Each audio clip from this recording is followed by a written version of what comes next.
what would you say to a Christian? Hey, I have a Muslim neighbor. How should I share? What should I say to him? How can I start a conversation with him? What would you say? Well, do what Jesus did. It's friendship. He came as a friend. So it all begins with friendship. Yeah. Because you're not like somebody that goes door from door to sell something. It's more than that. Because also Jesus wants a relationship with them. So you should start a relationship with them, and that invites them to know Jesus and get into a friendship with Jesus. And also be aware that it will get to a point, it's going to be a trust issue, because there will be a point they have to jump.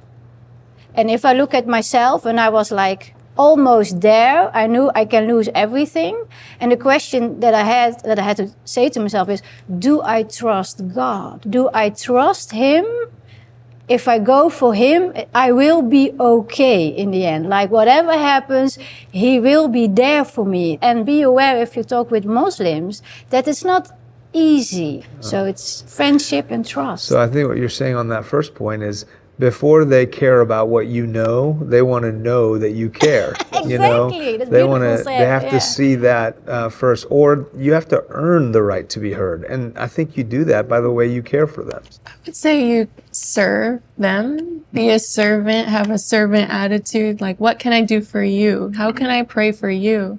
Because that's really, we have the answer inside of us. It's Jesus, and He can do anything. He can provide anything. So we're just here to serve. 1 Corinthians 9:19, Paul says, even though I'm free from all, I make myself a servant to all in order to win the more. I love that. Another major thing is, like I have this one of the pastors I trained and sent them to plant churches. This is his testimony. He said a Christian was witnessing to him, and very kind. And he was suspicious. He said, he's kind to me to make me Christian. He's really bringing food and taking me. He said, no, he said, I was attracted, but I want to test him to make sure what he says is true and real. So I invited myself over his house. All I did all that day was to look carefully, how is he treating his wife and kids. He said, I want to know if he's real, he will be real at his home.